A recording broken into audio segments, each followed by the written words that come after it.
Hey everyone, it's Will, GamerDad, with another video for you. So I'm actually a little bit worried about this particular video.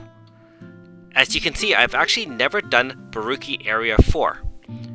And it's only because when Barouki Otherlands came out, I actually didn't have the right team to tackle that. I had very limited 5 stars, and as a free-to-play, I didn't have the means to pull any additional 5 stars.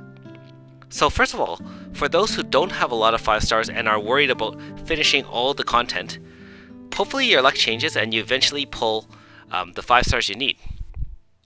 At this point, I'm going to try to attempt to tackle this, and I'm actually going to be using a regular team instead of all AS and a crazy amount of power. That being said, I am using top tier weapons and armor. So let's see what we're up against.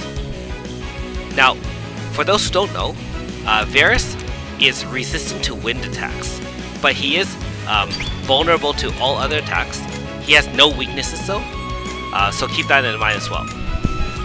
As you can see, I'm bringing a mostly physical team, and obviously with most bosses, you have to make sure you debuff his power, especially because most of his attacks are physical. He also does have 2 phases, so in the second phase, he does do more magical attacks, but in this first phase, it's primarily physical and status type effects. And he does have a set rotation, so it's almost like a 10-turn rotation where he does 5 moves, and then he switches modes where he's vulnerable to only magical attacks. So this is the first part where he's only vulnerable to physical attacks. You can also see he actually can remove his own status and debuffs, so keep that in mind in your rotations as well. Now, if you wanted an alternative strategy, you should bring some magic users, at least 1 or 2, in order to deal additional damage during this phase. For myself, being that I have an all-physical team, and Mario does not have Holy Burst equipped, I'm just going to continue hitting Vares while controlling his power and keeping my MP up by recharging it back. You can see I'm also concentrating on bringing mostly Earth teams because when I finally activate my AF, I'm going to use 3 Earth plus Aldo. And Aldo can help with either slash attacks or additional slash debuffs on Vares to allow Nagi to do additional damage. Keep in mind that Loquito also can apply Earth debuff onto Vares as well. Now make sure that when you are applying debuffs, don't do it on the 3rd turn there in each rotation. The Dark Rumbling will remove all debuffs from Vares, making your stacking of his debuffs useless. Leclerc is here mainly to apply power debuff, so if you do have Yuna or other types of power debuff 5 stars, then feel free to bring that as well. And like I said, during this time, because all the physical attacks are resisted, having someone like Garyu or any sort of magical DPS would probably be more beneficial here. Now when he talks, he not only does a mild physical AoE, he now switches modes again back to being vulnerable to physical attacks. If you don't end the battle within the first 2 rounds of 10, that is 2 switches between physicals and then 2 switches of magical resistance, then he will go into a second phase, which you'll see later on, where he summons a Chimera. And the Chimera boosts Vares, making him a lot more tougher, and he also has a different set of moves. Now the plan here for me is to slowly and surely wear him down, keeping my full AF bar available, so that at the end of the 20 turns, when he finally summons the Chimera, his life will be low enough such that I will just end it with 1 large AF. And I'll make sure I'll stack all my buffs and debuffs using Valor Chants on turn 20, so that when he summons, all my abilities are stacked on. And like I said, I did tell you which 4 characters I am planning to have in place. Being that this is a more slow and steady race, again, make sure you keep your MP and HP up. Especially since Mario is the only healer, and even with a large MP pool, she can run out mighty quickly if you're forced to cast 20 turns worth of spells.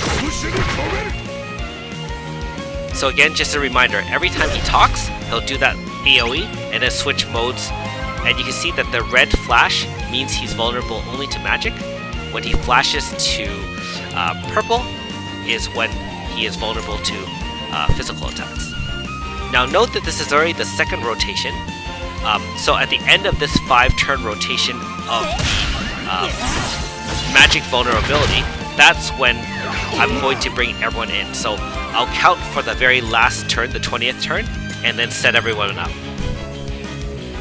I know there's probably more efficient ways of dealing with Vares, but like I said, I just want to bring a more traditional team instead of all another styles and crazy amount of teams. So hopefully you do enjoy the video, and I do apologize that it's a little bit longer than what it should be. If you haven't already, make sure you like and subscribe to my channel, I really appreciate it. I also do have a Patreon account for those who are interested in supporting me this way. I also want to say that I've really been using Refresh Leap a lot more than Cure Leaf to remove the status, because the additional speed will help with extra hits during AF. Now keep in mind, whenever you see the move that removes the buffs and debuffs from Vares, you only have a couple of turns left before he switches modes. So that's the 4th turn of the magic vulnerability, which is the 19th turn in this rotation.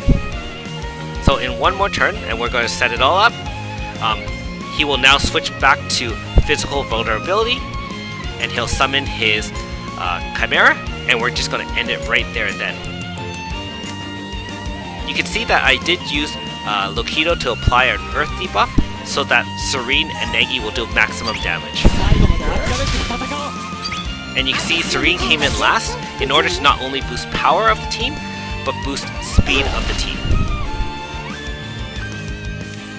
You can also see that the first mode of Vares isn't that dangerous. Most of the damage is sub 1000, so nothing too crazy provided you do have buffs and debuffs in place. Now let's end this right now with a one large AF.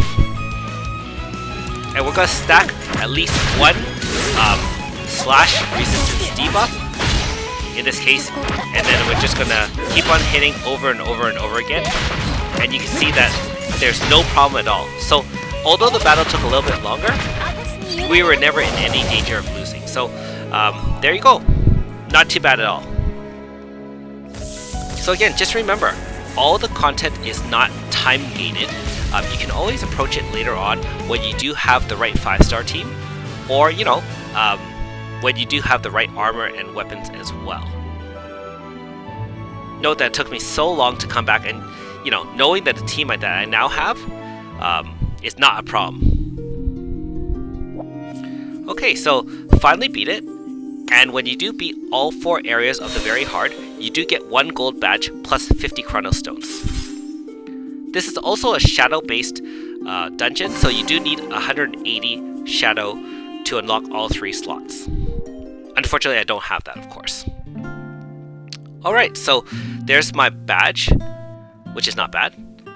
And then we're going to see what this gate key holds for us.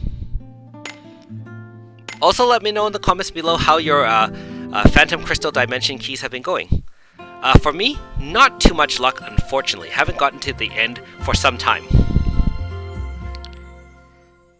And it's always nice to make it past the first round, because, I don't know, even though it's supposed to be 1 and 3, 1 and 2, so on and so forth, I guess my picking has been quite poor. Okay, we're going to go the original route that I've had success with, and we're going to choose a plant. Hey, not bad at all. I always like the, I guess, getting swarmed by cats. Not only, of course, is the new update coming later on for Cat Stamp Collection, but you do get 3 Luring Shadow or Guiding Light, which is always beneficial to boost your team members. And of course, getting into that stage automatically gets you to the next area in Phantom Crystal Dimension. So, hey, not bad at all.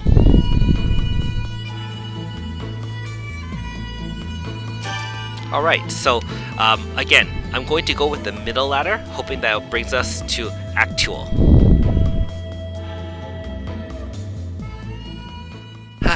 Oh well, that ends it right there. I also haven't met the Sensationalist here, so I'm hoping to meet him here in the future in the dungeon that ends it. Anyways, thanks for watching! We'll see you next time.